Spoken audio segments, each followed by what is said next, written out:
the context in which these things happen. One by Maitreesh Ghatak and his two colleagues Sandip, Mitra and Chinmaya. Then one by Dr. Rohini's Somanathan. And the third one by Dr. Shubhashis Gangopadhyay.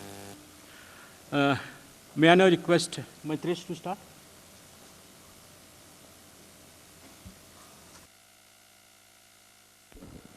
Nice to be back in Patna, and welcome to you all. So this is some very preliminary findings from a report that I have done with Chinmaya Kumar, who's IGC Bihar country economist, and Sandip Mitra of Kolkata ISI. So it is about a scheme that's very well known, and particularly in this audience probably doesn't need too much of an introduction. It is the bicycle scheme, and it's the example of one of the very few universal transfer schemes that have received a lot of attention for what is perceived to be its great success in reaching the target groups and essentially having a very high take-up rate. Now, the aim of this study is rather modest. So essentially what we wanted to do really is ascertain sort of somewhat rigorously some of the success measures that were highlighted in the media and some kind of government discussions, kind of really have a sense of how it has done, and also to figure out problems of implementation and essentially ways of maybe improving it. In the survey, there is a sort of wealth of information we have collected, and we are only have managed to analyze sort of some of the issues, and what we will talk today are these limited set of things. So essentially, there's very few rigorous papers on it, and partly because research always takes a certain lag to things that attract attention. The exception being the paper by Karthik Muralidharan and Nishit Prakash, which is also part of the IGC sort of research project, and you'll get to hear about in detail from Karthik later this evening. Essentially, the studies are completely non-overlapping and therefore highly complementary. They are focusing on the effect of the scheme on enrollment, which is one of the presumed objectives of the scheme, whereas we are really focusing more on trying to open the black box of the implementation of the scheme, trying to get a sense of how far did it succeed in terms of take up and sort of lack of leakage, etc., and forming some ideas about how to improve things. So essentially, what we try to do here is we look at the following questions about whether the program has been successful. Namely, we survey household beneficiaries to get a sense of whether the money actually reached them, whether the money was actually used to purchase a bicycle, and also take their views on whether they would prefer a system where they receive cash for buying a bicycle instead of something more directly in kind, namely the bicycle itself, or a coupon or a voucher to get a bicycle. So again, this is not a broad reflection on unconditional or conditional cash transfers, because this is a very conditional form of transfer, but the scheme itself was implemented in ways that involved various degrees of sort of cash versus coupons and so on, and also the stage at which the cash was given. So just again, it's qualified that it's not a broad reflection of unconditional cash transfer schemes as is being discussed in policy levels in the central government right now. So we want to identify problems, if any, associated with the implementation, and conjectures, form some views on what caused its success, at least in certain dimension. And once again, this is kind of cross-sectional household data, and we really don't have any attempt at causal identification. So it's really a baseline study, and in future work, we really plan to get to try to what really attracted us to it, identify more like the mechanism through which the form of delivery worked versus not. But this study, by design, is not able to do that. So with all those qualifiers out of the way, let me summarize the findings and just give a quick sort of view of our overview of our view of why we think the program did well. And then I'll let my co-author on this project, Chinmaya, to talk more detail about the survey and the findings. Essentially, these are our summary findings. It has performed very well in terms of coverage rate and curtailing certain direct forms of corruption. Only 3% of beneficiaries, eligible beneficiaries, did not receive it. So that did happen, but the number is very low, 3%. 93% received the correct amount of the money that was earmarked for purchase of this bicycle, 7% less than that. And only 9% of the households had any kind of grievances related to the actual implementation of the program. So these are just summary numbers that give us a kind of picture within the subject to our sampling strategy about what was happening in the state of this very well-known program. Interestingly, given all of this, still a majority of the beneficiaries stated their preference in favor of receiving the benefit in kind instead of cash. Once again, this is not a comment of an unconditional cash transfer. That's not what we are talking about. But in terms of the actual logistics of reaching a cycle to the particular female student or later male student, whether it is the case that they should have the choice of buying it and then getting the money back, or they get the money, they have to buy it and then reimburse, sort of show the receipt and so on, as opposed to receive some kind of a direct coupon to get it from a store or just pick it up from the school or some other place. So, and this has to do with remote areas that have, problems of access to bicycle stores and so on, and we will get into more details in this. So in particular, as the next bullet point said, we did look into the various, what we call demand side and supply side factors that govern the preference of beneficiaries. And demand sides have to do with things that are related to the conditions of the households themselves, and supply side had to do with essentially delivery of the program from the very top down to the school level. In particular, from the demand side, access to credit and distance from a bike store seems to be salient factors. So for some, 30% of the households, they actually had to essentially buy the cycle, and on average, the money that is needed to buy a minimum quality cycle is more than what was given out. So there was an amount of top-up that was needed, and for that, they had to borrow and so on, and that seemed to be a kind of driving factor. Now, there is some program implementation that differs on the ground level, but I'll let Chinmaya talk more about it. So I'll just make a few remarks on the mechanisms behind these, what we would consider to be reasonably good measures of success, as to why it worked so well for this program as opposed to other various types of transfer programs and so on. So this is where certainly my interest from the kind of theoretical point of view, there are things that I think need deeper sort of analysis. So this is our hypothesis. This was a universal scheme. So essentially, if you were in grade 9 and you were a female student, at least in the early part of the scheme, you're basically entitled to a cycle. There were no ifs and buts and poverty criteria or other things, and that clearly kind of helped. So there was very little part of discretion, scope for discretion on the part of the authorities. The second thing is that it was a visible object, as opposed to, say, nutritional supplements and other things. This is a very visible object that essentially anybody can see, whether you have a bike or not and so on, and it's a one-time transfer. So once again, what worked for this may not work for more continuing transfers.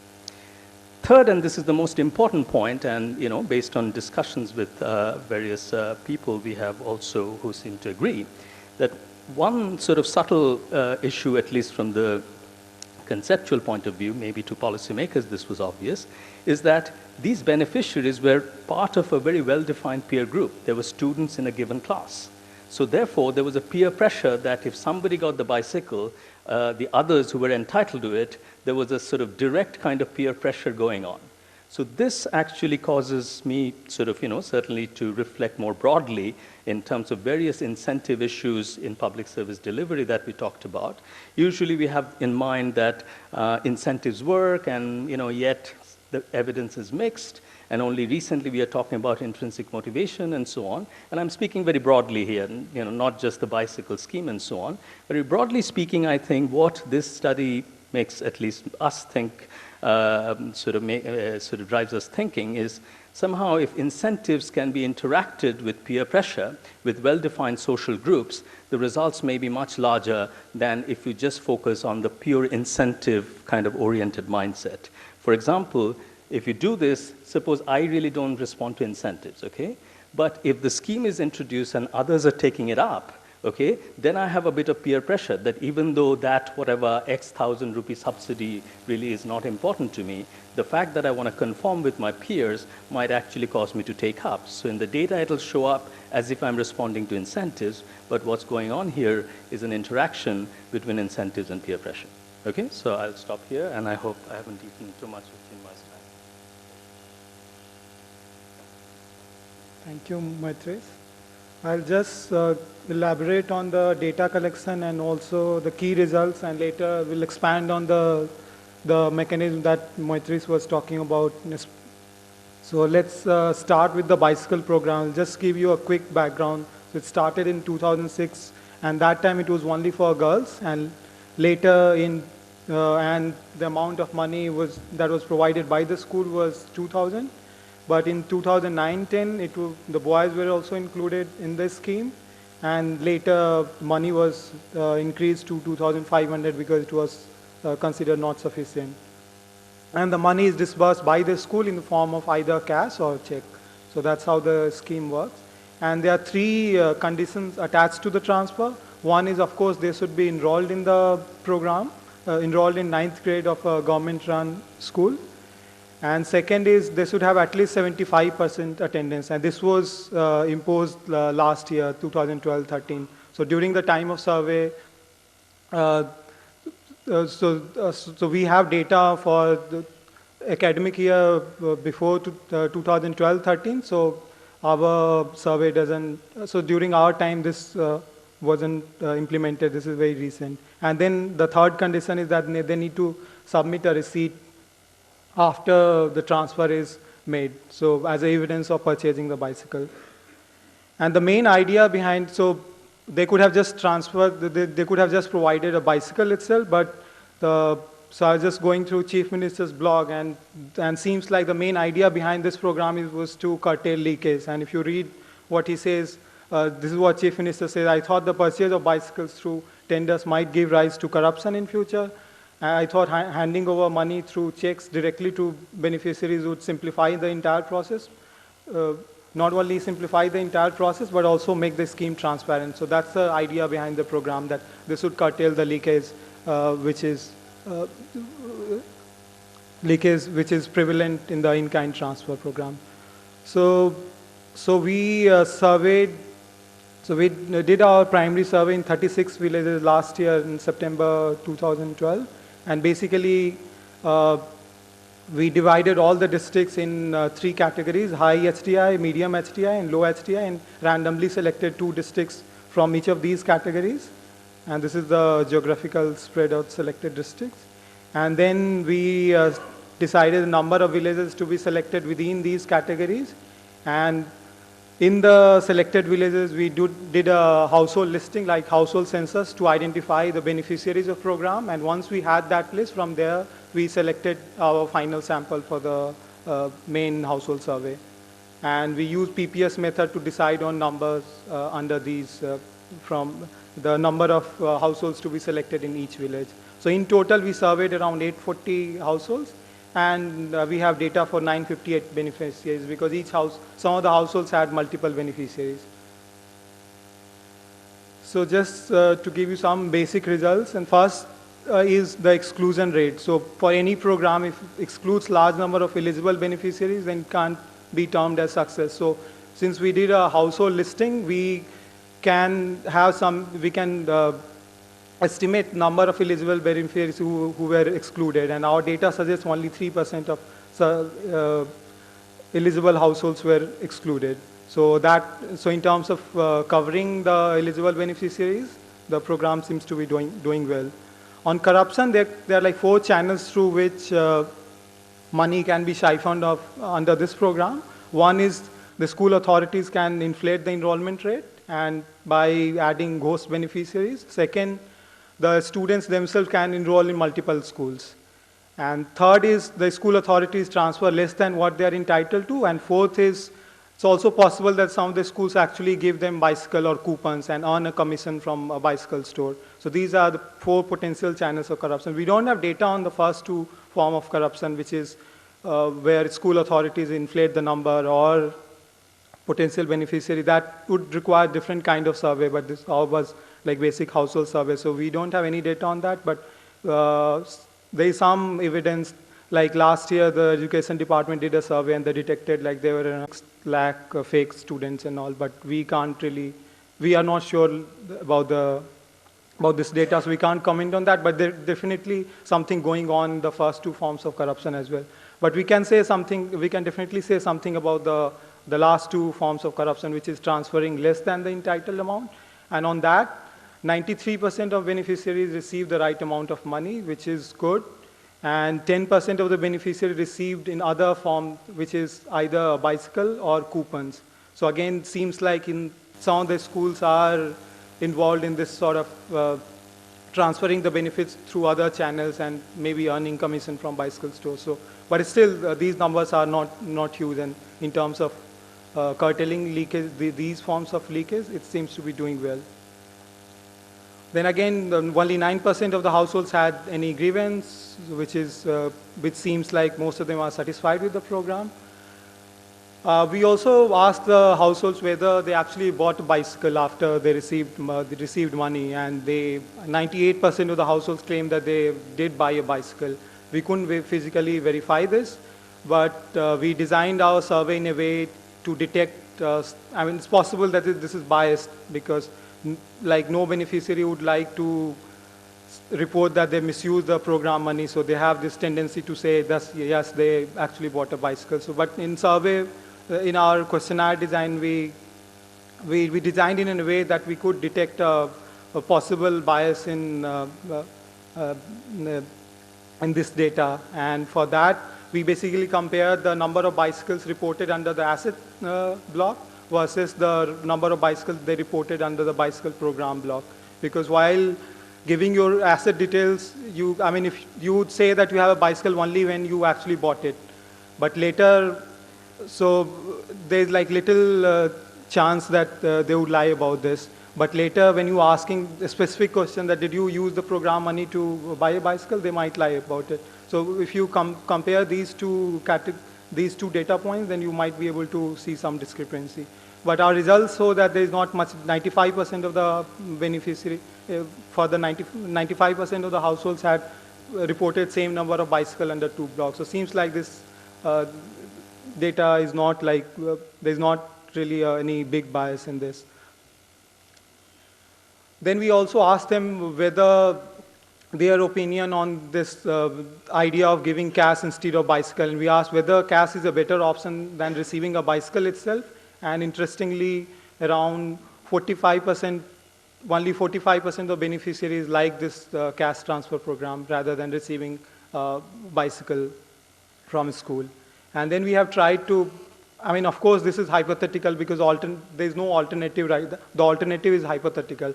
They know how the current cash transfers program is working, but they don't know what form the hypothetical in-kind transfer program would take.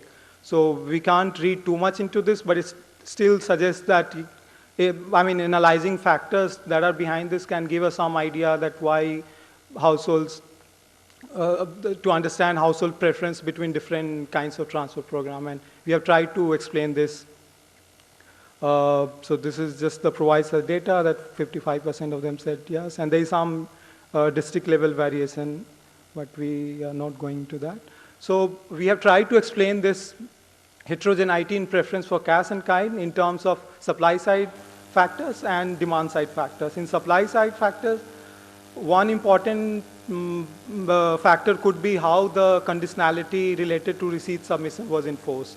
And when we look at that data, we found that almost 30% of the beneficiaries had to submit a receipt before receiving the money. Ideally, they are supposed to submit it once the transfer is made, but seems like the school authorities put a lot of pressure and forced some of them to submit a receipt in advance. But that doesn't mean that most of them buy a bicycle using their own money and then they submit it. It's also easy to, like, arranging a fake receipt is not that difficult. They just need to pay around 50 rupees to a bicycle store and they can do it. So, but it's burdensome for the beneficiaries. So this could be one of the reasons that is causing this preference for kind instead of cash. Other could be delays in payment. So we found that around 50% of the beneficiaries received money only in their second year. So ideally they should get it while they are enrolled in 9th grade, but more than 50% reported that they received it when they moved to 10th year, so 10th grade. So basically there is delay of more than a year or so. So clearly this might be affecting the preference of some of the house beneficiaries. And then also the transfer made by government is not sufficient, as our data suggests that almost around 98% of the beneficiaries spend on an average 979 rupees. So clearly most of them have to top up money from which could also affect their preferences. So these are some of the, and then also some demand side factors can play a role here. Especially because they have to add money, top up money, the money is inadequate, so their income level and access to credit, these factors can play an important role. And also access to market can play, because they have, in case of cash transfer, they have to ultimately buy a bicycle from market. So access to market can play an important role. So we ran simple Prabhat regressions to see to check the relative importance of these variables. And of course, no causal inference can be made, but it does provide some suggestive evidence. And our regression results suggest that the most important supply side factor was the way conditionality was imposed. So beneficiaries who had to submit receipt before the transfer were 20% less likely to prefer cash. And so that was the main supply side factor that seemed to matter. And from demand side, the income level, the richer households seem more likely to prefer cash over kind. And this is probably because they value choice, and also topping up is not difficult for richer households. And those who had to borrow money, again, are less likely to prefer cash over kind. And another important variable was accessibility to market. So an increase in the distance from bicycle store reduces their likelihood of preferring cash. So these variables, like regression results, these variables seem to matter a lot. So now we just Maitreesh touched upon some of these points, that we do see that it's successful in some of the parameters, like the direct forms of corruption is very low, and the utilization rate is so high. So we we have some conjectures on that to explain that why is this so. I mean, there's not enough variation in our data to explain this, but we have tried to explore this theoretically, and hopefully we'll also have data in the long run to test these. So first is that why bicycle program is marked with lower leakage. So I mean, of course, cash transfer has some inherent advantages, which is it removes the need for public procurement and transportation. It's relatively easy to monitor.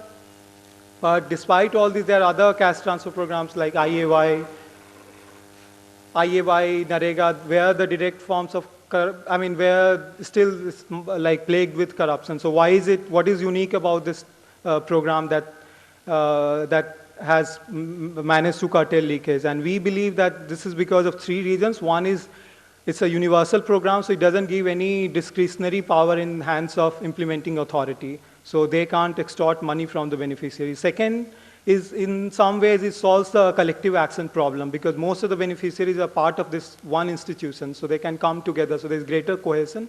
So they can, in case there are irregularities, they can come together and raise their voice.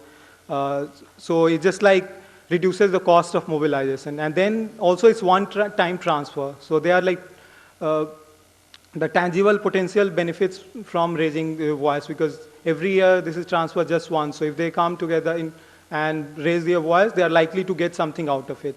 So both in terms of cost and benefits, the program is designed in a way that that it encourages people to come together. And there are like a lot of media reports on this, that people, the beneficiaries protesting against the school authorities for irregularities. So there's some anecdotal evidence to support this. And then the second is why utilization rate is so high. Almost 98% of them actually bought a bicycle. So for that, that it could be because of two reasons. One is, of course, this conditionality that they are supposed to submit a receipt. And 98% of beneficiaries did submit a receipt. But is it causing, can it ensure such high rate of utilization? We don't think so, because it's very easy to arrange fake receipt and they can use money on whatever they want to. So what we believe that it's more, maybe the peer pressure effect is far more important in this context, because bicycle is a visible good. So it generates, so if some beneficiaries buy a bicycle in a community, then it sort of, there are like interdependent preferences, so it affects other people's choices as well. And this sort of peer pressure effect may be causing such high rate of utilization. So we need to look at this. Again, there is not much variation in data to test this, but theoretically it's very interesting and it's a plausible explanation. The product of interaction is these three spaces, and all this is on the basis of our results. So we'll hopefully try to develop something that helps us understand how different kinds of transfer programs work in different contexts. So there's no one answer that caste versus kind, but more like context dependent, and hopefully we'll have something on this. So just to conclude, the bicycle program seems to have performed well in terms of coverage and curtailing direct forms of corruption, but it's interesting that a majority of them still prefer in kind, and we have provided some possible reasons why they are doing this, why they have stated preference for kind. And then in terms of policy implications, the amount of transfers should be reviewed every year, because most of the beneficiaries need to top up. So this should be reviewed everywhere and reflect the prevailing market rate. And also households who live in remote villages should be compensated in some manner, so that the additional transportation cost they incur, so compensated for the additional transportation cost. But at the same time, we shouldn't like add many exceptions in the program, because that can again create like that sort of just increases possibilities of corruption by implementing authorities, because again it would provide some discretionary. So we need to take into account both of these. So I'll just end there. Happy to take questions. Thank you, Chinmaya. The next paper is incorporating public good availability into the measurement property. May I request Dr. Somanathan?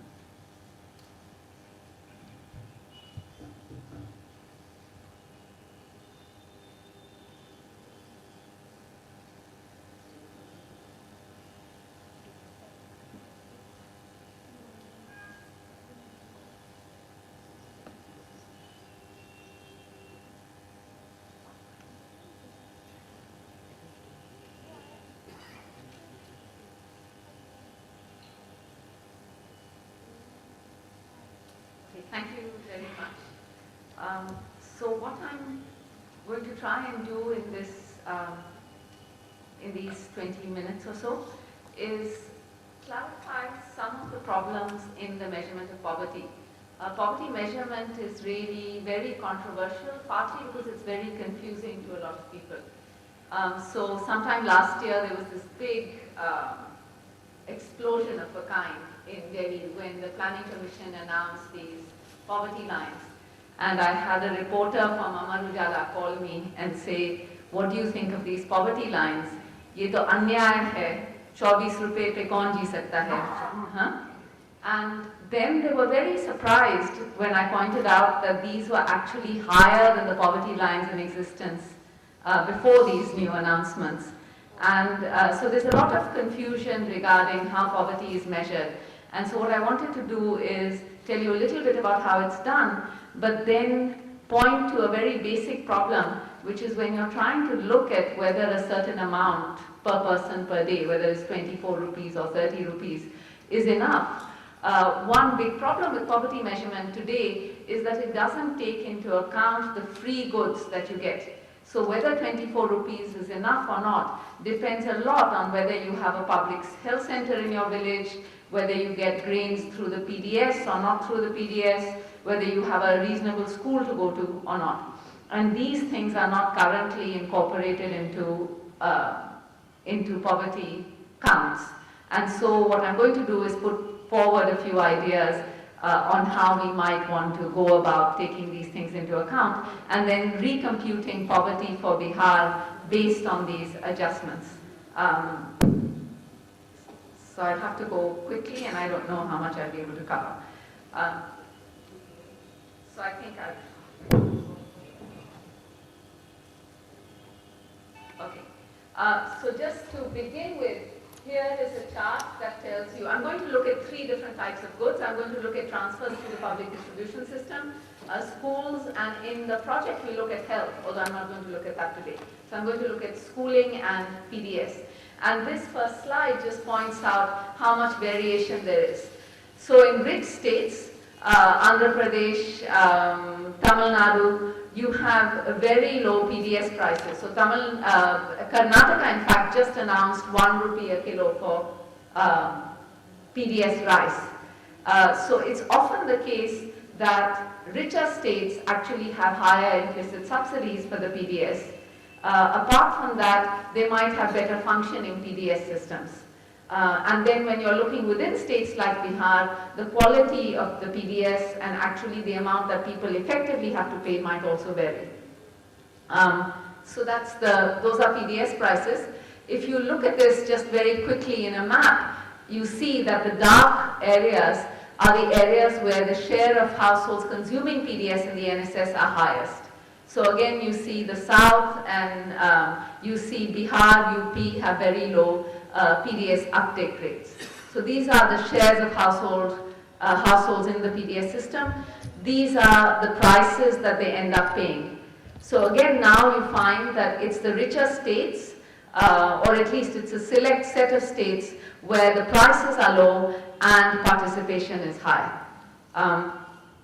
So the idea of the broader project is really when we're looking at poverty rates across states, how do we take these factors into account?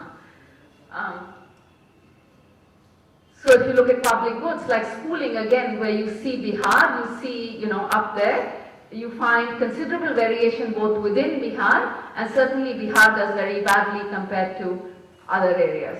And so somehow you want to take all this into account. So these are just different levels of schools. These are health centers. And you see the same sort of story. Now this is the really worrying part, which is that if you look at the richer states, you find that states which have a high level of access to public goods, so if you see Kerala is right up there over here, states which have, you can't hear me if I move back, is that a problem? Yeah, that might be easier.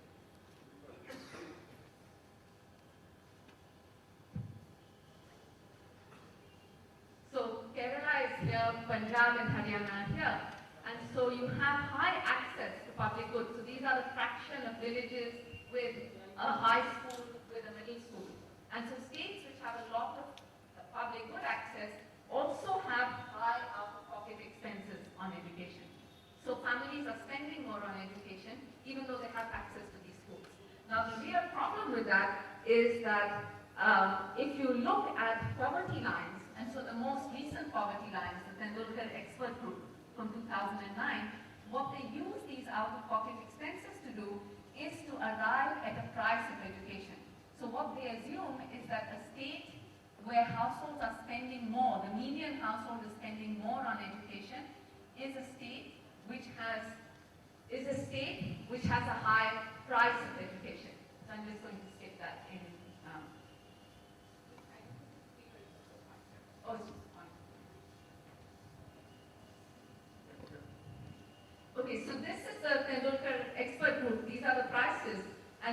again you find, for example, Kerala has, it says it has 2.32 times the average price of education. It's using this as a price simply because households in Kerala spend a lot on education. Okay? And so this is really a big problem if Kerala also has the most schools. Okay, so what the current poverty measurement practice does is it takes a given basket, which is really a basket that was decided in 1979, okay, and then it says, what does this basket cost in different states? And so what they do then is say, well, this basket costs a lot in Kerala because people spend a lot on education in Kerala, so let's raise the poverty line for Kerala. That's going to give you a lot more poor in Kerala instead of a lot less poor. And so not only are you not accounting for public goods, the way that you're accounting for education really skews the interstate comparison of poverty. So that's the big problem. So we have to do something different. And so this is a graph that gives you the expert group price of education and the median MPCE, and you see that states which have high consumption expenditure also have a high so-called price of education according to the expert group. And so not only are public goods not taken into account, they're taken into account in exactly the opposite way from what they should be. Okay, so what we did was collect primary data on consumer expenditure and transfers from the PDS for Bihar. And then we also collected data. So we had 40 villages in Bihar in the two NSS regions. We collected data on consumption expenditure, but then we also visited the local public school and the local private school and the local public and private health center. And what we then tried to do was for every family that was going to the public facility, we tried to impute an amount for the transfer they were getting, for the value of what they were getting from the public facility. And what we did then was to add this to their consumption expenditure and then compute a new distribution of consumer expenditure and then compute poverty rates and see what happened. And the broad conclusion was that there was an increase in the regional dispersion of poverty. So good schools tended to be located in richer areas. And so when we made this adjustment, you got an increase in the regional dispersion of poverty. So poor areas looked worse and rich areas looked better. But when you looked at the overall distribution for households, then poverty went down a little bit because the poor consume these goods. So within those villages, the poor consume these goods more than rich households.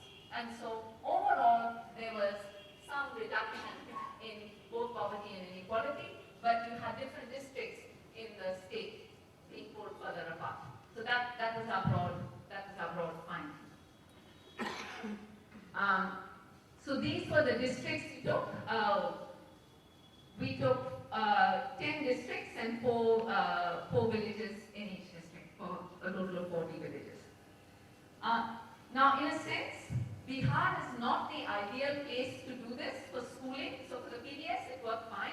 For schooling, Bihar is not ideal because what you want to do when you're doing this imputation is you really want to find a private school that looks like a public school. So suppose one village has a public school and people are attending that school, another village doesn't, and so kids are going to a private school. If that private school is similar to the public school, then you can see what they're spending, and then you can add that to the household that's attending the public school. The problem in Bihar is that private school attendance and private school availability at the primary level is extremely low compared to a lot of other states. So 93% of villages had a primary government school, only 17% had a private primary school. But to that, so on schooling, I think this is more methodological. It tells you how you could do these things, but I wouldn't rely a lot on the exact estimates that we're getting. So we find that public spending on the PDS is largely untargeted. The PDS is not going to poor people more than it is to non-poor people. I think lots and lots of people have said this. There's nothing new at all here. Transfers through public schools are marginally progressive. Better schools are in richer villages, but within villages, the poor attend at higher rates. So overall, there's And as I said, results in other states may be very different because the share of public schooling in Bihar is very high, and because the PDS varies substantially by state. And this is something that I come back to at the end of the presentation. Can we use these methods to get accurate poverty counts? Is this too ambitious an exercise, or can it really be done? And if so, then what kind of data do we need? And I'll come back to that after describing the results.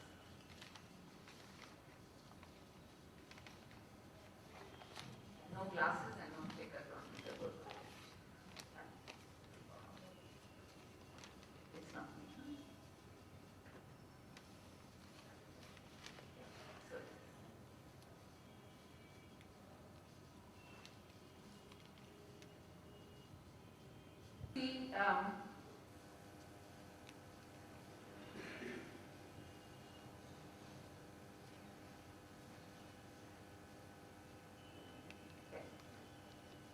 So, okay, so the first thing we did is we took the poverty line from Bihar, and prices went up by about 22% over the period between the NSS and now. So we adjusted the poverty line from Bihar.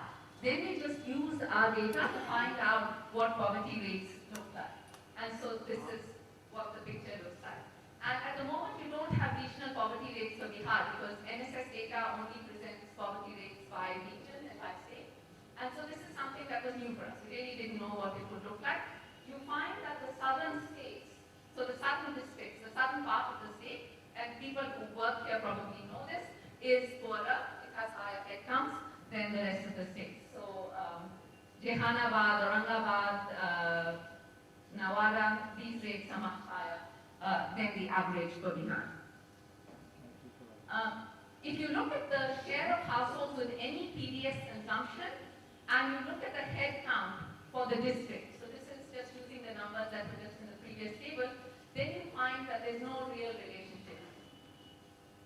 If you do this conditional on actually getting something out of the PDS, then you find that people in poorer districts are actually taking less from the PDS. The transfers are a bit smaller.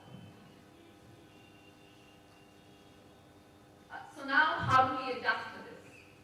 So we compute district-wise median values, median unit values for rice and wheat separately for the market and for the PDS. So what you want to do for a household, suppose a household is getting 3 kilos of rice from the PDS. What you want to do is take the difference between the market price that they would have paid and the price that they're getting from the PDS, and you want to multiply that by 3 for the 3 kilos and then add that to that consumption, their consumption. So that's what we do. That's what we do. And the interesting thing is that 97% of households in our sample actually consume from the market and from the PDS. So that's what allows this procedure to be sort of legitimate. We're thinking of the PDS as making an income transfer and not a food transfer. And this is probably worth emphasizing because one of the reasons for the existence of the PDS is really to say that we're going to get people to eat more food. That's one of the points of the PDS. And so the fact that you're really doing this income transfer, maybe if you increase it by enough, that will happen. But certainly, as of now, it's largely an income transfer. Okay, and so here's what the data looks like.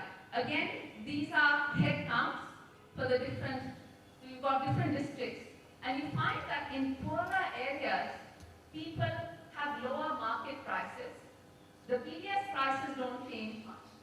And so the implicit subsidy, even if you're taking the same amount from the PDS, the implicit subsidy is lower because what you would have to pay on the market is lower. So that's for rice, and it's not a start for wheat. If you look at the Antyodaya households, which are the bottom 15% here, then you find that the poorer a district is, the fewer Antyodaya purchases are. So somehow the offtake for the Antyodaya households is lower in poorer districts. So what we do is we look at households that are in a 5% band around the original poverty line. We calculate the average value from either the PDS or the schools, and then we add this to the poverty line. And the reason we add this to the poverty line is suppose we didn't do anything to the poverty line and we just added this with the consumption of different households, then poverty would obviously go down. everywhere, because we're giving someone something that they didn't have before. So what we want to do is adjust the poverty line so that the number of poor stay roughly the same. And then we can just look at changes in distribution. So that's our general strategy. And here's what we find. So when we do that exercise, we find that the mean per capita transfer is decreasing in the initial headcount. And so when you do this adjustment and you calculate new headcount, you find that poor districts have poverty go up, whereas rich districts have poverty go down. So the 0 is over here. So this is at the district level. And so this is what I meant by saying that regional dispersion increases.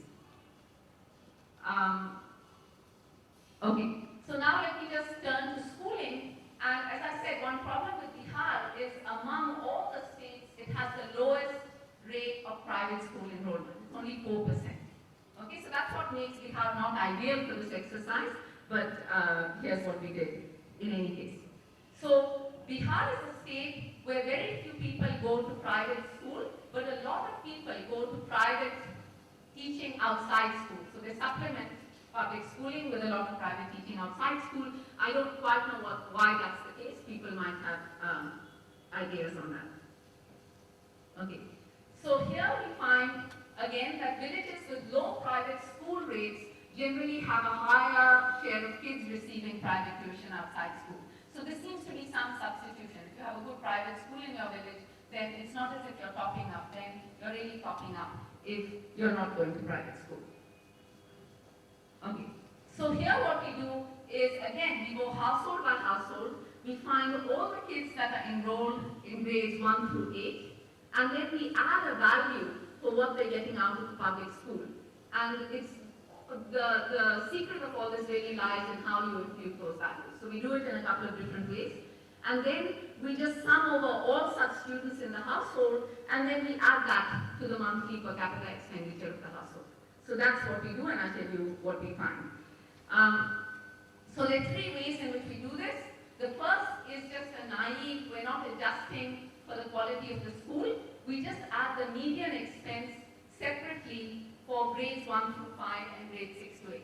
So we just say, if these children were in private school, or look at the children in our sample that are in private school, and just add whatever they're spending. Okay? The second thing we do is we say, let's add it for households that look similar to these households. And we do the same exercise. And the third thing we do is we actually look at school characteristics and try to control for school quality. So let me tell you what we do there. Now again, when you look at factors that might determine school quality, they're quite different in public and private schools. So when you look at public schools, one measure of how well the school is functioning is whether children receive midday meals frequently in school or not. Now when you go to private schools, there are very few that actually get midday meals. So it's very hard again to make the private-public comparison based on the same set of characteristics. And so again, this is very much a first step. So these are some of the characteristics we look at. Here's what I was saying, so if we have serves more than 3 midday meals a week, 60% of government schools do that, only 5% of private schools do that. On the other hand, if you look at main teaching language being English, none of the government schools do that, 22% of the private schools do that. So this is what makes it hard to find a proxy for the quality of the public school. So here are a bunch of characteristics. What we do is we pick some of these characteristics that we find in both public and private schools, and then what we use as a dependent variable is just the median private school expense on tuition and all school books, and then we take a set of variables like the number of latrines, whether the school building is pakka, whether it has a floor, whether they're teaching in English. So we just take these characteristics and then we interpret these coefficients as the additional amount that someone would pay if the school had this characteristic. So we take these coefficients literally, and then we go back to all our public schools, and depending on which of these characteristics they have, we add that rupee amount, and that gives us the quality of the school. All right. So if we take these predicted public school values, and this again is not something I was sure I would find at all, we find that the private school share is negatively correlated with the predicted public school value. So however we're measuring public school quality, it does seem to be the case that when that school quality is high, then fewer people go to private school. And so I didn't really know whether in Bihar, so in Kerala, in general, public school quality is higher than it is in most other places. However, the fraction attending private school is also very high. So one doesn't really know what determines this, but it seems that in the Bihar case, people are responding to the quality of the public school. We also asked households to separately evaluate the government school in their village. So we asked them to rate the school on the following dimensions: teaching quality, teaching material, drinking water, latrines, and meals. And then we just gave the school a 1 in each of these dimensions if they said good and 0 otherwise. And so we had these independent values, and we find that the predicted values from our regression also seem to be correlated quite, I don't know whether that's well or not, but it's the right direction with these household values. Okay. So now what we do is we look at the 40 villages and we put them in 10 groups. So there are 4 villages in each of these groups. So these are deciles by village. And what we're doing here is looking at the mean transfer through the PDS and the mean transfer through schooling. And we find that the mean transfer through schooling is pretty flat. This is just the first of our 3 methods. However, the mean transfer through the PDS is the richer villages that are on average receiving more. So this is what I meant by public services functioning better in richer villages. If you look within villages, so now what you're doing is you have again, you have, what this graph now does is it divides households into 10 groups. Okay, and so irrespective of the village that they're in. And so now you find that the PDS transfer again is, here it's declining. Okay. So what you've done here is you have 40 villages, and within each of those villages you create 4 groups. Okay, and then, no, within each of those villages you create 10 groups, and then you put all the ones in the first group. How does that work? That's clearly wrong, right? Okay, so you just have the first 4. So you create 4 groups per village, I suppose. Oh, it's only 2 minutes. Okay. So you create 4 groups per village, and then you just look at the first 4 overall, and you put them in the first decile, I suppose. I've forgotten how we did this. Okay, so if we just pool all the households together and then put them in deciles, this is what the NSS does typically. So if we put them all together in deciles, then if we look at schooling, we find that overall it is the poor deciles that are receiving more than the richer deciles. If you look at the PDS, it's pretty flat. And so this is what I meant by saying the PDS is largely untargeted, whereas schooling, it does seem to be that poorer sections of the population are receiving more, but they're receiving more in spite of having bad schools in their villages, not because they have good schools targeted in their villages. Okay, so just to sum up, apart from the 2 things that I just said, what use are these measures? Can we really use them to get at new measures of poverty? And the thing that's hard about doing that is we would have to do a similar exercise for every possible public program that someone receives. And there are a lot of different public programs which makes that exercise very hard. Okay, so if we wanted really new comprehensive measures of poverty, we would need micro data on everything that someone is getting. We could do that, but that data isn't currently collected. On the other hand, if you wanted to look at some government programs and you wanted to see what the regional and the household level targeting of those government programs was, then you could use these methods to do that pretty well, I think. As you have universal access to these public goods, so if schools, part of the reason main poverty measurement, was the assumption was that when public facilities are provided, they're just going to be provided to everyone. So if that were the case, then of course there would be no problem here. You wouldn't have to worry about these things, and you could just go back to using private consumption expenditure again as a metropolitan. That's all. Thank you.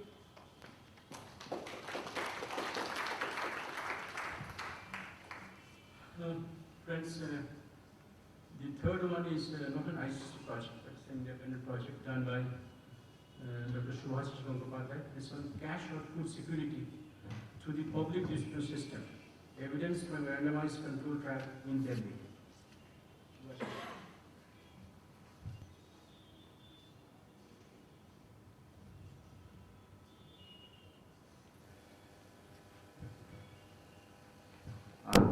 Thank you very much. I'm speaking in this conference because of Professor Anjan Mukherjee, who I don't know wanted to do this favor to me, because he knows more than anybody else that I'm completely innocent of econometrics. And this is the first time in my life that I'm going to present an empirical paper without the presence of my co-authors.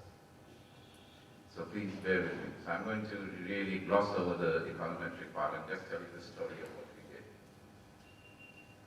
Okay, so why did we want to do this experiment? The reason why we wanted to do this study is the idea first came to us. We were working with the Delhi government and looking at their various policies that they had, trying to figure out how they could be more efficiently managed and implemented.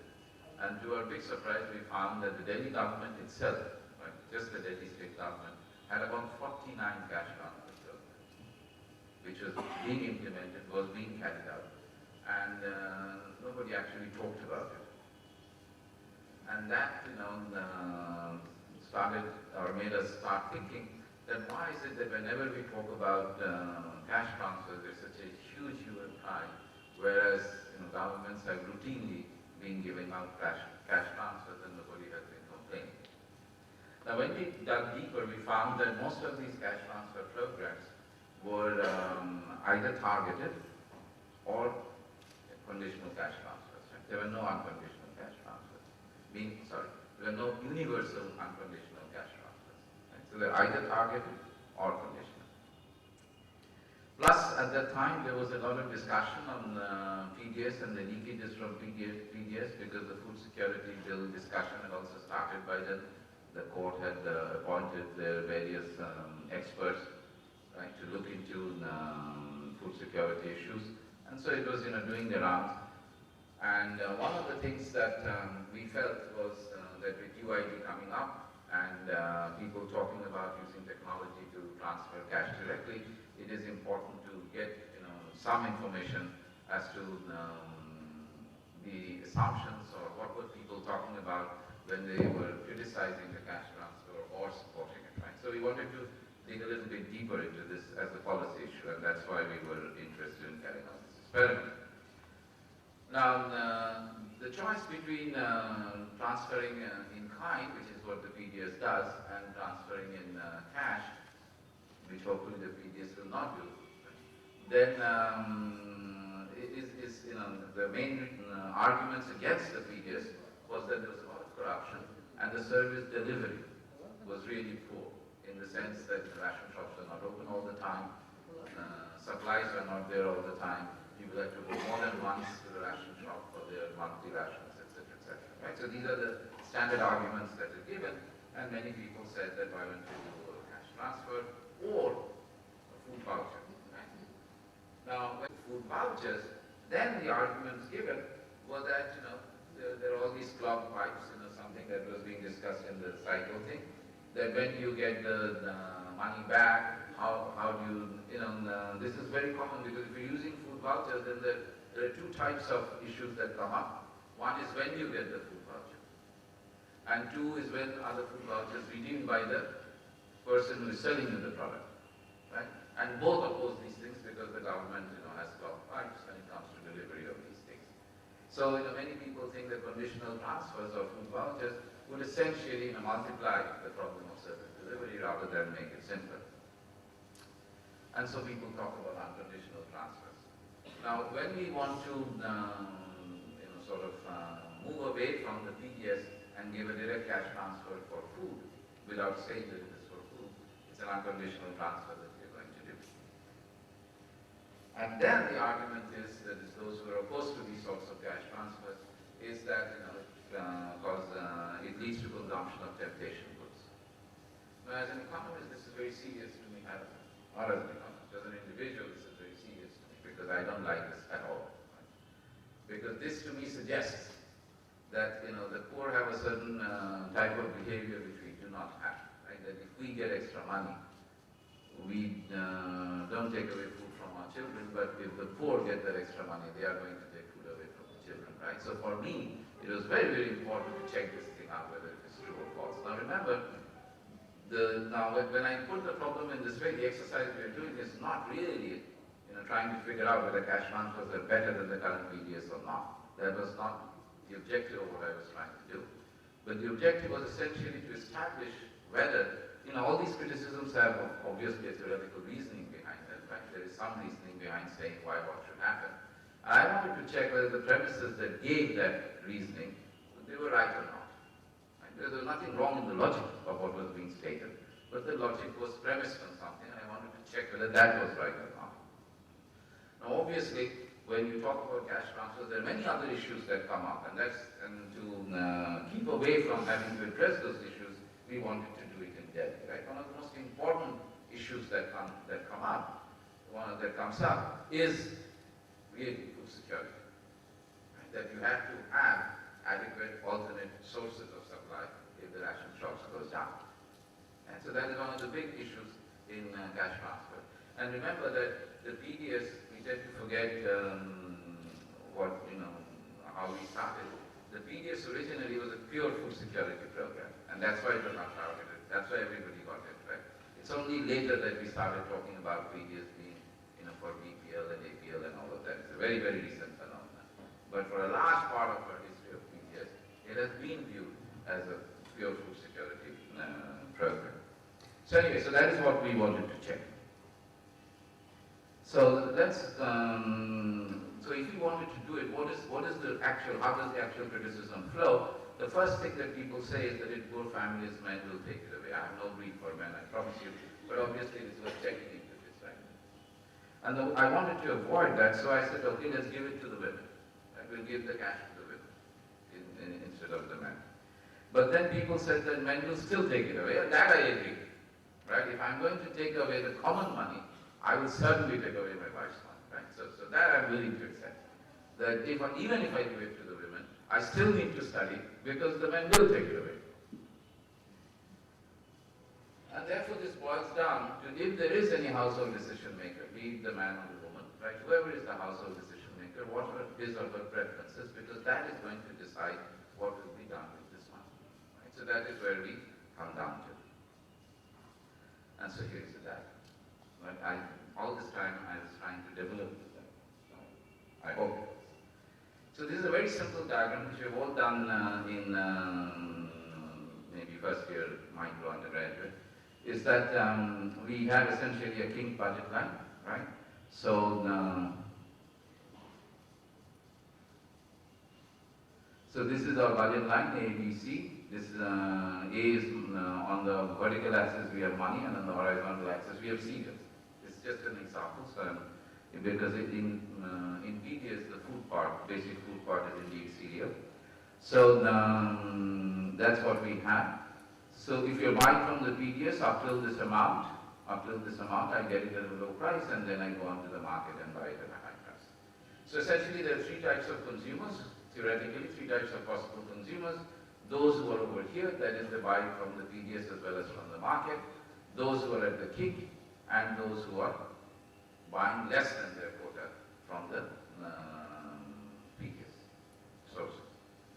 Okay, so now if we give the cash transfer the way we are saying we will give, which we calculated, it is about 960 rupees that a Delhi household gets, right, from PDS in terms of the subsidy, the so-called hidden subsidy.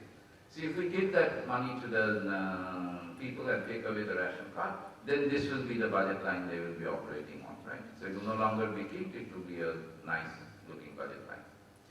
Now, obviously, these people we do not expect to move, unless we can say that the shape of the budget line changes the preferences, right? Now, that as an economist, maybe it is true, but as an economist, I can't make that assumption. Right? So, I'm going to say that these people don't move. Right? So, it's essentially these guys, right? They will move here, possibly some point like that, and these guys, the ones who were here, they will move here. Right? So it is really these points D and E which we are interested in, because it is on these points that the amount of food being consumed, right, could be less or more. Right? For example, the way I've drawn the E, it's more or less to the left, and for the one that I've drawn here, clearly it is to the left. Right? The amount of food consumed is less. So essentially what we are saying is that how many of these people, right, who are now currently operating under the PDS are consumers of type I2 who have difference curves I2 or type I3. That is really what we are trying to check. If that were the case, then indeed there is a problem. Now, I can still argue that why should we be paternalistic and all of that, right? But I do not want to argue that one. So let us just concentrate on this one and do the experiment. So how did we do this study? Now, obviously, there were many problems in doing this study, right? Because we are going to take away a government program from some people and instead give them money that requires government support. If we do not want to go behind bars, we have to work through the government. So, and plus, there were other sorts of problems we faced, namely in terms of physical threats by ration shop owners, because they felt we were trying to do something for the government. Because once we got the government over, the food commissioner in a stand those ration cards says cannot be used from this date to this date, which was a year, right? So the ration shop wallahs, they came and they threatened us, thinking that ration shops will close down. So, but we managed all these things fine. But the net result was that we could not do a very widespread experiment, obviously. We had to keep it very small. So this is a very small. We called it a Delhi cash transfer pilot. Right? That's how we named it. So what we did was we went to a community in Delhi, namely Raghuveer Nagar. We went to that community and we got all households with BPL cards, that is below poverty line cards. Right? So we didn't take APL cards. We only took BPL cards because the criticism is against what the poor are going to do. Then we did a campaign, right? Told and this we did through SEVA, Self-Employed Women's Association. We did it through that. The campaign was done by them, talking about what this program is going to be like, right? And we asked which households wanted to be part of the program and which households did not. So the households got separated into two parts: those who wanted to be part of the program and those who didn't want to be part of the program. Those that didn't want to be part of the program, we call them group C3. For those who wanted to be part of the program, right, from within them, we formed a group. Randomly, we chose a group which we call the treatment group T, to whom we are going to give that 960 rupees. Actually, we gave 1,000 rupees. To whom we are going to give around 1,000 rupees, right? And we are going to give this money through a bank account. So you're going to open a bank account for them, for the woman of the household, and give the money through that for 1 year. Then we actually broke up the people who wanted to be part of the program into 3 groups. One was the treatment group. Then we formed one control group where we did not give them the money, but we did open the bank accounts for them. And then there was a third group, which we called C2, where no bank account or cash was given to them. Okay? So some were not assigned anything, others were assigned a bank account, and others were assigned a bank account, and the money was paid to them. This money was paid every month before the 15th of the month. We checked and found out when they usually live their rations. They usually live their rations at the end of the month. So we make sure that they got the money before the 15th of the month. Okay. Now what were our sample sizes? As I said, it was rather small. So when we went up for it, we had 450 households, and we took 150 didn't want to be part of the group, that is C3 at the that is your group C3. So 150 households did actually more than, no, let me get it right. There are about 690 households, right? Of the people who didn't want, we chose 150. Of the people who did want, we chose 300. Right? So these 300 we broke into 3 groups, divided up into 3 groups. Treatment, control 1, who had the bank account, no money. Control 2, who had no bank account, no money. And then others who did not want it. We did a midline, right? Where we lost 1 treatment household, lost 1 control household, lost 9 households who wanted to be part of it but didn't, were not there, and we lost 10 of the midline households. And at the end line we had these numbers. But the reason for dropouts was out of the 6 that dropped out by the end of the year from our treatment group, right, there were 2 deaths. So the family moved out. And the others, they just moved out. So all the others that we lost, they moved out. When we had originally planned the experiment, since we had thought of having larger numbers, we had thought that after 6 months, we are going to allow people to turn back their stamp ration card and get fresh ration card, that is to say, drop out of the treatment group, as well as allow people to join the treatment group for 6 months. Right? We thought we would do that, but the government we were talking to, or the people we were talking to, almost threw us out of the house, out of the room. So we didn't pursue that any further. But about 22% of the people in C2 especially, sorry, C1 especially, those who had bank accounts, wanted to be part of the treatment group, right? Because initially we had talked about that. But this was the final thing. So I'm not going to go into, as you can see, the sample sizes are small, so we can't say fantastic things about it, but we're just trying to say that those I2, I3 groups in our experiment, how do they behave when they get the money? Okay, so this is a randomized assignment process, so theoretically, in general, forget about everything else. If we should assume that the treatment group, the group with bank account, no money, and the group without bank account and without money but wanting to be part of the program or wanting to get the money, they're all statistically equivalent because there has been a random assignment, and so end-line comparisons are sufficient, right? So we just need to see in the end line how they were behaving, and if there is any significant difference, then we can form our conclusions. However, we are aware that the sample size is small, right?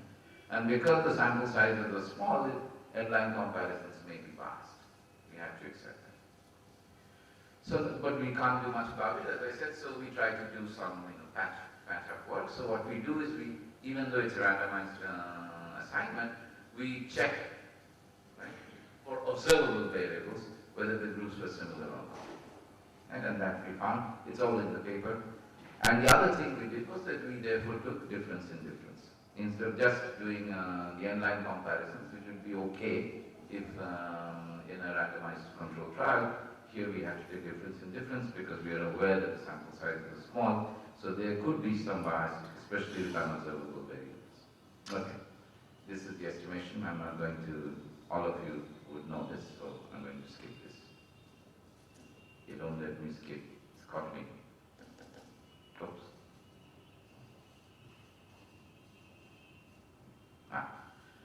So this is our regression results, but the important point to note is that, so let me tell you what we are doing with this regression. So essentially we have many outcome variables that we are looking at. We are taking difference in, we are differencing them, right? And we are looking at that.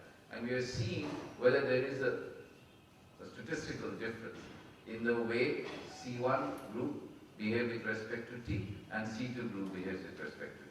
Right? That is what we are looking at. And what we find in general is that the treatment group gets more or less the same amount of nutrition as the other group. So there is no significant difference in the nutrition that is obtained. And for this we had a nutritionist sit down with us and work out the nutrition content of each sort of, we did a consumer survey, so of the items that they were consuming, took the prices in those areas and worked out how much they were having, etc., etc. And from there we found that there was no nutrition, there was no difference, statistical difference among the three groups. However, the mixture, the composition, right, through cereals and through non-cereals, that differed. It's not surprising because the treatment group now has money, is not forced to buy cereals, right? Cereal prices at the margin are now high, so they obviously shifted some of their consumption to, or some of their nutritional intake through sources other than cereal. And obviously, that's the reason why we did not find any significant increase in alcohol intake by the treatment group. Now this I'm not going to make a big deal about, because there could be two inferences one could draw from here, two different inferences. One is that the men can't take the money away, right? And the second is that even if they do, they don't bring it up. But there is a third possibility which we have to be careful about, and that's why the small sample size is an issue. The third possibility is that we are very sure in all the surveys that at least I have been involved in, there are certain types of items that people do not want to talk about when they report. Right? If we had a large sample size, then we could have tried different respondents to see how the reporting is done on sensitive issues like alcohol. Right? That we couldn't do. But there is a third possibility that our figures on alcohol intake are not right. So I'm making a clean confession. And we have two bonus observations. Right? The two bonus observations, one of them was that, I say observations not inference because the experiment was not designed to find this thing out, is that the treatment group at the end of the year had much lower indebtedness compared to the beginning of the year, and this difference was much sharper compared to the other groups. And finally, there was an improvement in the ration shop service quality, which is also understandable because remember their first attempt was to threaten us and get us out of this experimentation. So even though they gave in, probably they still had it in the back of their mind. So the ration shop service improved. I'll stop there. Thank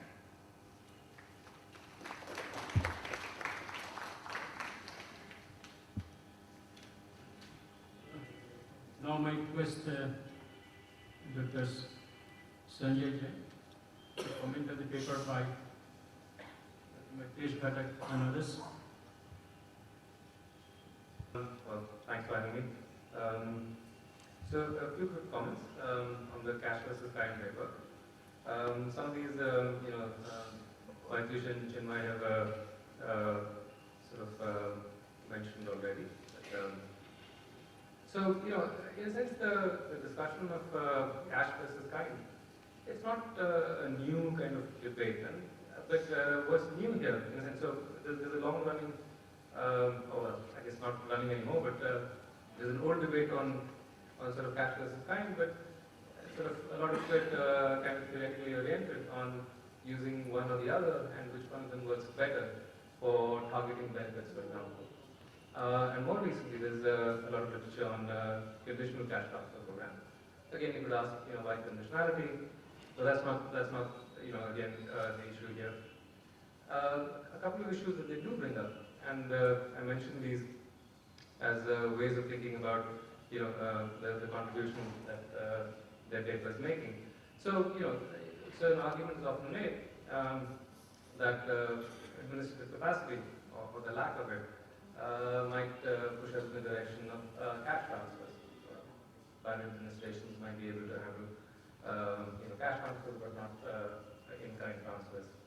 So goes the argument.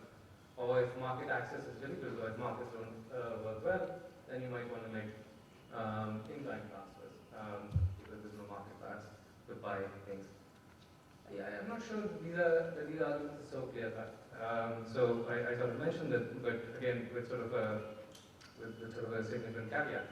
I mean, you could make the counter argument that, in a sense, if market access is difficult, then precisely, improving the functioning of the market might be an objective of actually making cash transfers.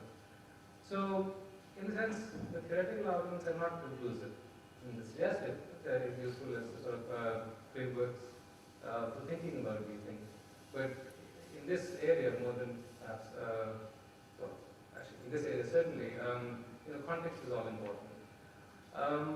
So hence, an exercise like this, which sort of basically tries to say, what do we learn from a specific experience, whether it's in the form of empirical evidence or a sort of a detailed case study.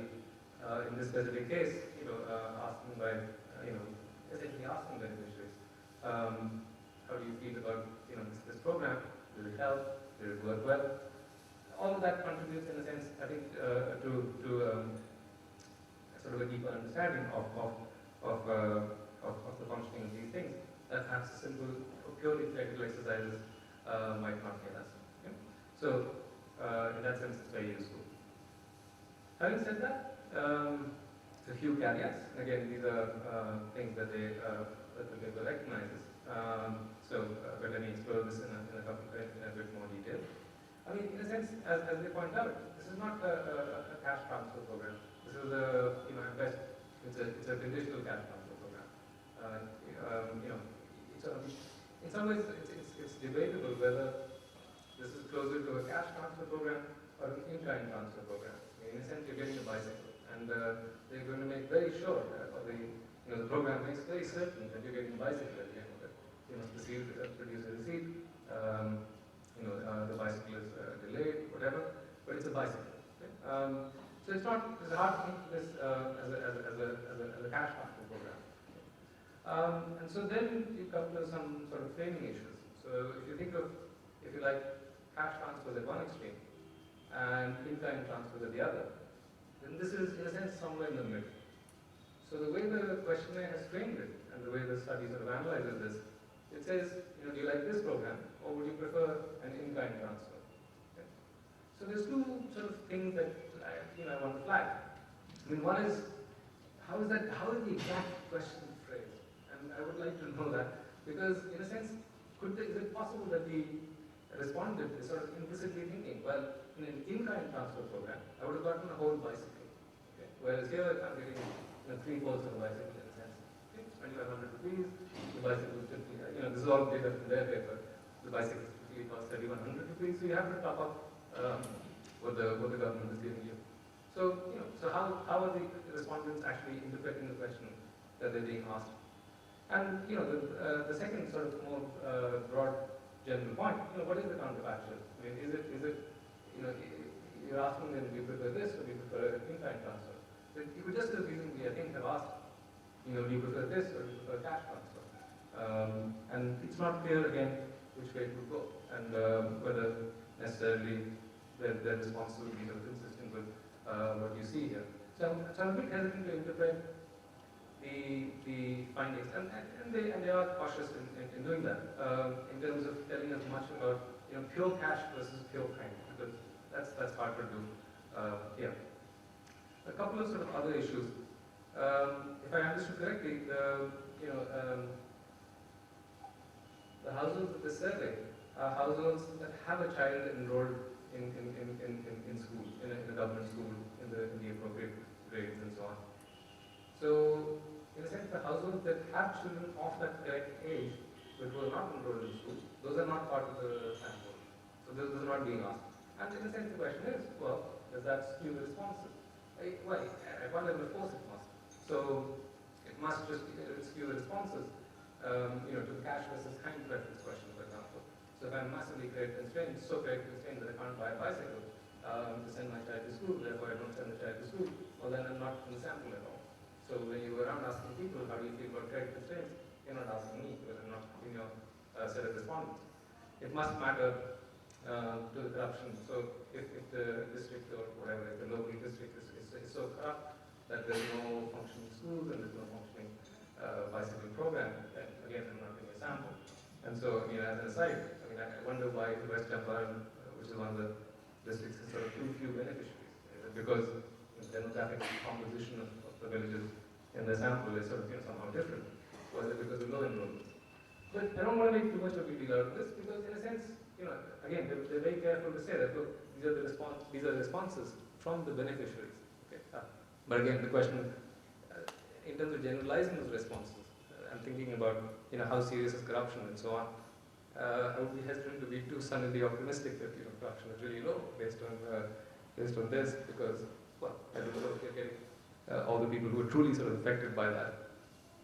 The really interesting issue here, I think, well, one really interesting issue here that I think they don't make a big enough deal out of, but that in a sense came up also in Shubhashis' talk, is the issue of timing. That, you know, much of what's driving everything here is that when do you get the money, when do you get the bicycle, when do you produce the receipt, how do you bridge the gap between the time that you sort of, you know, spend the money and you actually get reimbursed.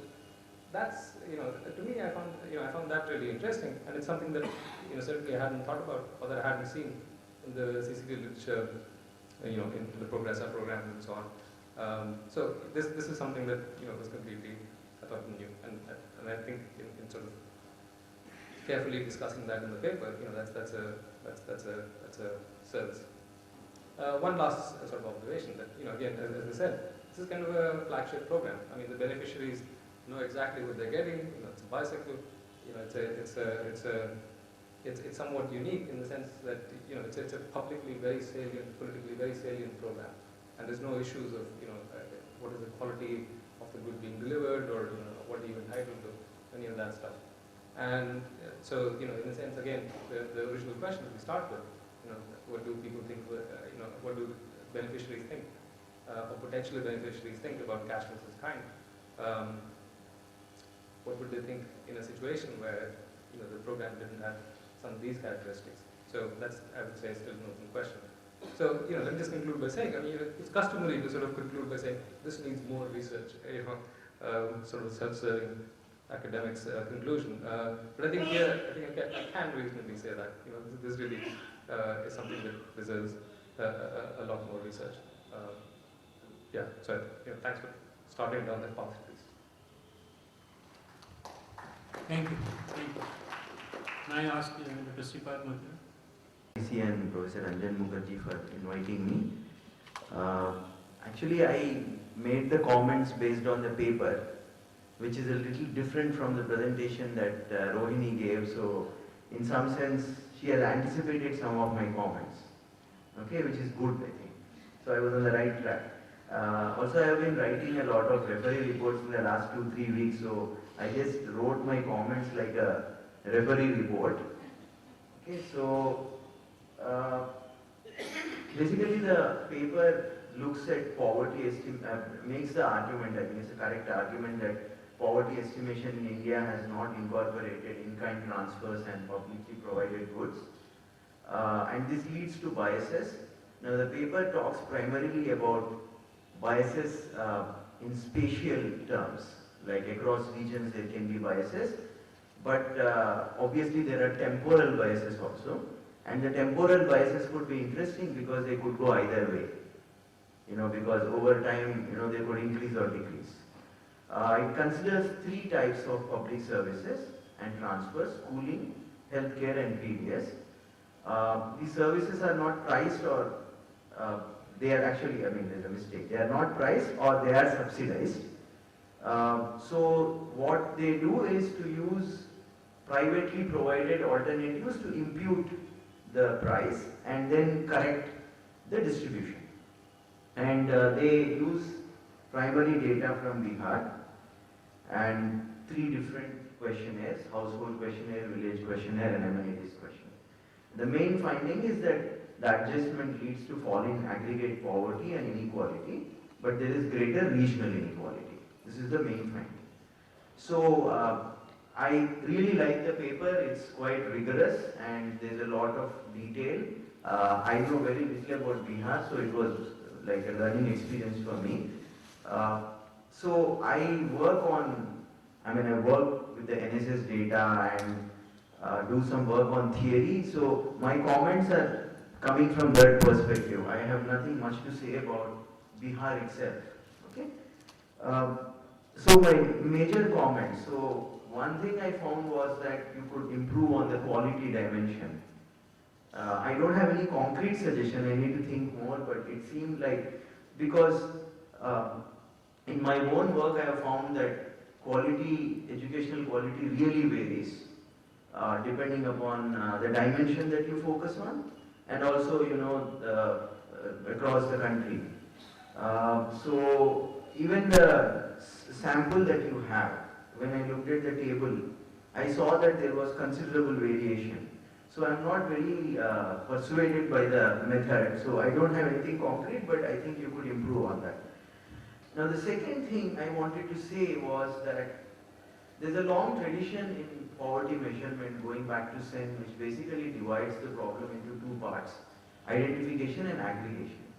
And in the in the measurement literature, there are broadly two approaches. One is the money-metric or unidimensional approach, and the second is the multidimensional approach. This paper is very much in the first tradition, and much of the Indian debates have been in the first tradition. So my comment here was really that this paper sidesteps the debate on identification that has happened in India, and also with the world poverty line. But obviously in the presentation you have talked a little bit about it, but there's much less in the paper. Now at an empirical level, that is relevant for the following reason. Now you have a poverty line, the Tendulkar poverty line, and you have an earlier poverty line based on the 1993 expert group, and there are some serious conceptual issues with the poverty line. For example, I don't need to go into this. This has been now written in many papers. There's a book that one of my friends, Subramaniam from MIDS, has written, The Short Introduction to the Poverty Line, which really summarizes the problems. There are a series of EPW papers, one by my colleague Surya, Madhura Swaminathan. So it's actually kind of, in my opinion, there is some consensus that there is a problem with the Tendulkar poverty line. Now, suppose you take a poverty line which has certain conceptual problems, and then you try to use a very rigorous method to update the poverty line. What do you get? It's not clear to me. But having said that, it is not a critique really, because the problem is difficult. But there are a few things one could do, which is one could actually see how robust the main findings are to various kinds of poverty lines. Okay, so you could actually work with a relative poverty line, or you could use what Kaushik Basu has suggested, which is a quintile statistic. Quintile statistic takes the lowest quintile and sees how it is growing. Now you are updating the distribution, so you could see how the lowest quintile is behaving. And if you are working with different poverty lines, then it is in principle something like distributional analysis. You can use stochastic dominance. I wrote a paper with a PhD student which was presented in the ISI conference where we used stochastic dominance to look at growth. So it is, what I am trying to say is, I think you could actually take this a little more seriously, and you have two distributions. You have a prior distribution, you adjust it to take public goods, you get a posterior distribution.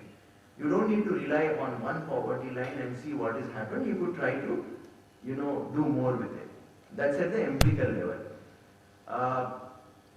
Other thing I thought was, which again came out a bit more in the presentation, but it's not there in the paper, which is a kind of, theoretical, to put it a bit loosely, some kind of theoretical discussion in which you can ground the analysis. So what I mean by that is, if you look at, say, measurement of poverty in India, there is a calorie approach. Then there is, more recently, people have written about the revealed preference approach. And then if you look at the debate on the global poverty line, people like Sanjay Reddy and Thomas Fogo have said that, you have the money-metric approach, but you can use a capability-based approach to construct a money-metric poverty line. So I thought that, you could say, well, these are the various theoretical approaches, and in India also people have proposed capability-based approach, saying that you can focus on basic capabilities, right? So what I thought was, you could say, well, where does this fit in? What the approach that you are proposing, which theoretical framework does it come from, or where is it in this debate? Well, that would actually make, I think, it more interesting. A related point on measurement is, if I understand it correctly, basically you have a prior distribution and you are actually trying to update the distribution by imputing these values.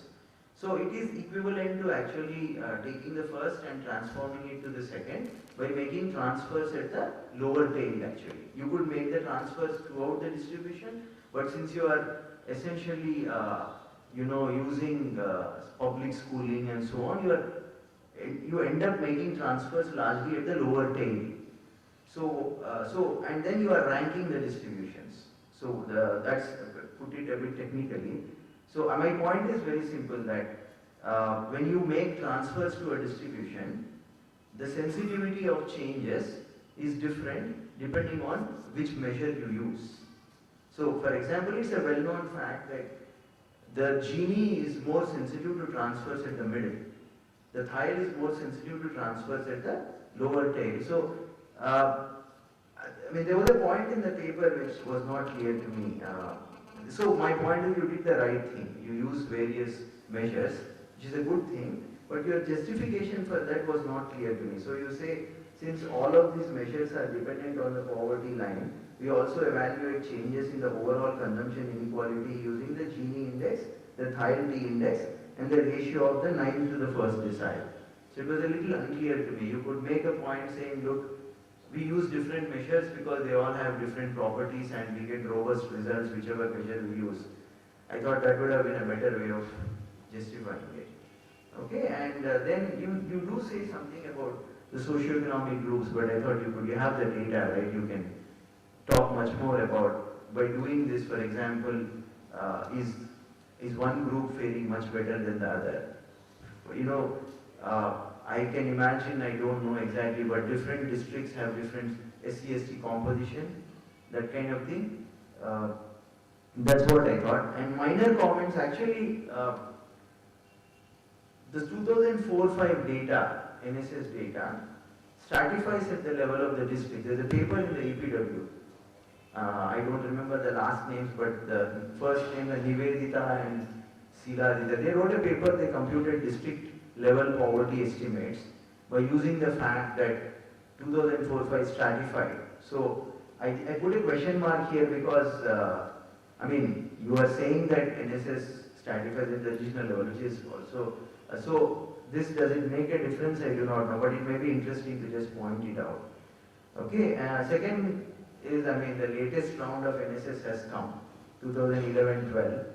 Now you point out here that 2019 there was a drought, and you report the comparison between 2019 and 2000, your survey, right? Now this, you have the data, and if you send this paper out, they may say, what about the latest one? And in any case, it may be interesting to compare. It doesn't take much time, you can just do it, I thought. And then there were a few things that I thought you could make more clear, like some of the tables. That's all. Thank you. Thank you. We didn't have a designated commentator for Shubhashis' paper, but now the floor is open for questions. What? Sorry, you first.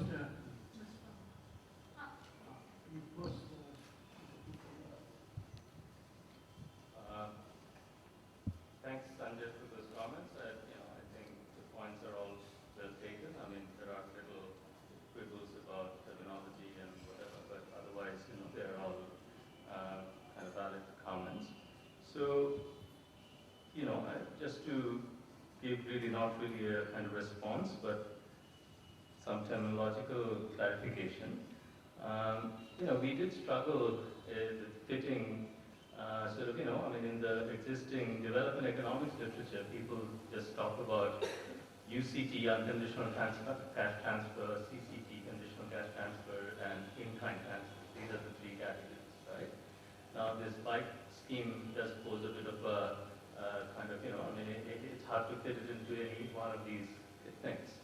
So, to the best of my ability, this is my tentative classification, and this is just to help the discussion, not so much to about our paper per se, which is, I think, the way to think about it is, you can think of unconditional cash transfers as a category which is very obvious and logical, and clearly this is not the case. So that perspective just takes that let people have their own choices, you just expand their choices and let them decide what they want to have. So I think the best way to do it is then classify all others as conditional transfers, not conditional cash transfers per se, but just conditional transfers.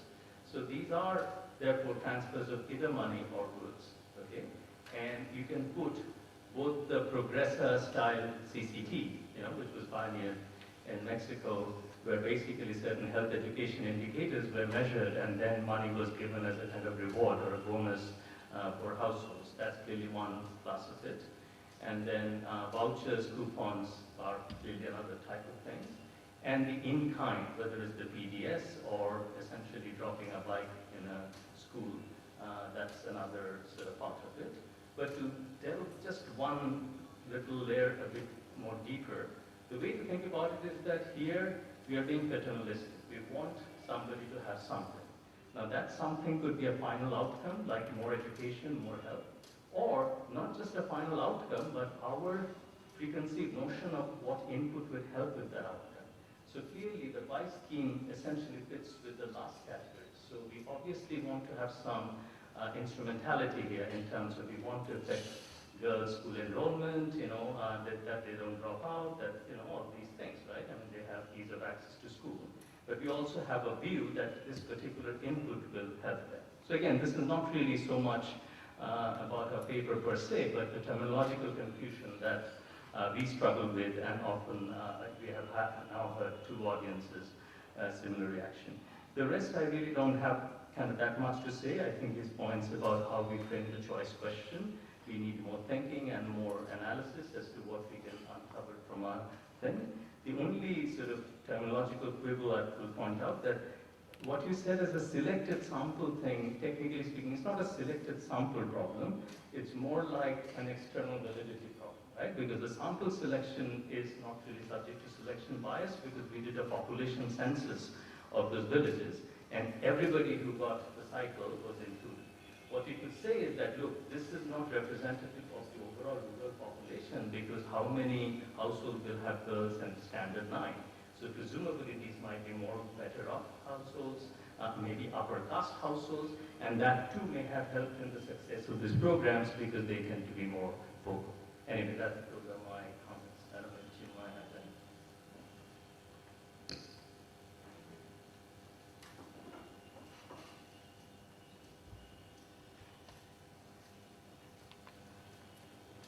Thank you very much. I had the uncomfortable feeling as I listened to you that you actually read it more carefully than I did.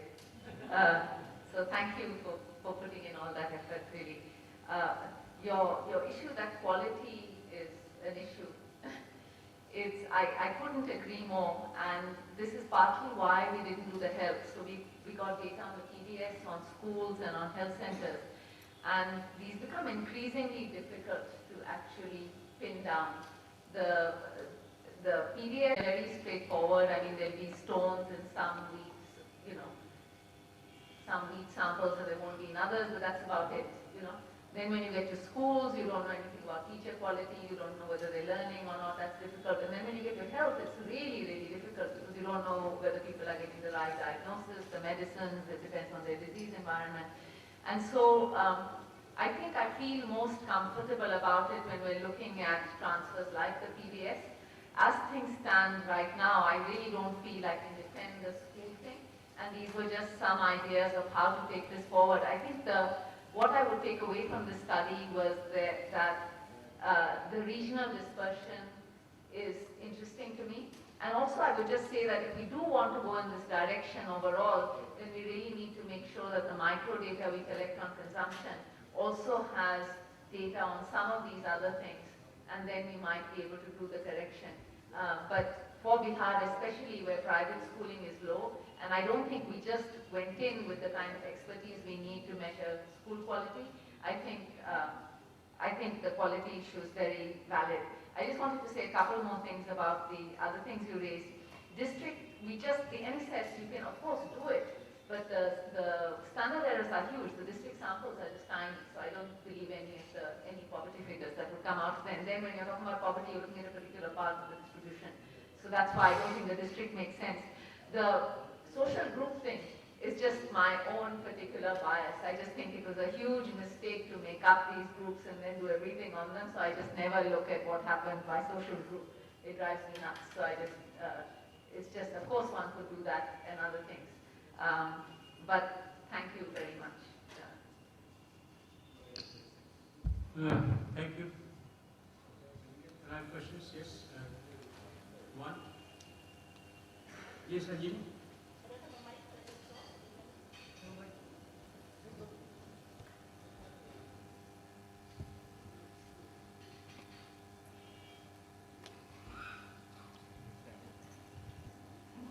Both of these suggestions, the way of suggestions about two papers and different approaches to them. So, Maitreesh, your paper, if I understand it correctly, it's looking at implementation, not just not at the benefits from it. And I think the idea behind that is the right idea. That basically, when you look at programs, you look at whether the program is effective or not. And a lot of the reason why they may not be effective is never implemented. So you want to look at that and say, was it implemented and what becomes of implementation. But then there are two different aspects of implementation that come into play, and I think you focused on one, and the second one I think might be the more interesting one. So you just looked at, were people covered by the program, and did everybody get benefits, etc. And the issue I find more interesting is if you look at the overall results of the program, and then you find that there was a distribution of benefits from the program. The question you want to ask is, was there any feature of the implementation of the program that affected the distribution of benefits? So in this particular case, you talked a lot about the fact that it was a universal program, which it was. But the way it's designed is, you mentioned just now that we're giving bikes to girls for children to get them to school. Well, the benefits of that depend very dramatically on how far you are from school, especially when you live in a secondary school. So the people who are living right around the secondary school in the village and served by the secondary school, benefits are negligible. And there are huge benefits to people who are living in colas and all that are some distance and really have to bike. So once you give everybody the bike, you're actually doing in some cases a very regressive program, maybe regressive, maybe progressive, depending on how exactly it plays out. And that may then play into the benefits. So the more interesting question then would have been, what if I had thrown away the universal aspect of the program and just said, I'm only going to give bikes to people who are living in colas that are some distance from the school. That would have then allowed you, the usual trade-off of universal programs. You could then have given much more to them and made sure you were covering the whole cost of the bike. And so in terms of the overall results of the program, enrollment, etc., the second scheme might have been the better scheme. So again, it's the implementation of the program that affects the scheme, but it's a different aspect of implementation that you might want to look at in this sort of the second comment was on Rohini's paper. And you try to infer the price of public goods by looking at expenditure on services. And I was wondering if it's worth considering other ways of trying to infer the value of public goods. And the simple way would be just to look at children in government schools in terms of the effect on adult consumption goods, for example. So that would just sidestep this whole need to look at a private alternative and impute public from private expenditures. You can just directly look at the effect of that on adult expenditures. And that would give you a consumption measure which you can then use for the good. You could use that for education, you could use that for health, you could use that for any of the other goods. Any other? I agree. That's a good point. Again, it's a bit of a counterfactual thing compared to what actually happened, but I think we can do a bit more with distance and distribution of benefits. So conceptually, your point is a good point, and we can certainly try to tease something out of it. Thanks. Yeah, Anjali, I'm not sure I'm convinced really. So what you have is you have a given public school in the village. It has a certain quality. You want a given number for that quality. And so if you're looking at families that are actually going to that village, you have a huge distribution of other good expenditures, right? And if you're looking within the village, it's not as if you have a huge sample. So in cases, when Angus Deaton has looked at, gender bias using this sort of approach on how much does adult consumption change. If you have very, very large samples and you're looking at something very simple, then you might be able to take that approach. What would I get one big, I get a, huge heterogeneity in household expenditures. How am I going to actually get a quality of the school from there? So Maybe we can talk more later, but I'm not convinced. One of the things that I found, I mean, even though I was very unhappy at one level in putting these very crude measures as measures of quality for the school, one thing that was reassuring was that everything just moved in the same direction, which is that household valuations seemed to match what we were doing. Private school attendance rates seemed to be negatively correlated with public school quality. So it seemed that we were getting hold of some measure of quality. The thing that made me uncomfortable about it is really, do you believe in it enough to then say, okay, now this is the new consumption distribution. So maybe there's something there and we can talk more later, but I think it would be hard. I'm not making any share comments because all that has been discussed in the paper as well as the commentators has covered every aspect of it. So thank you again, the presenters, commentators, and friends.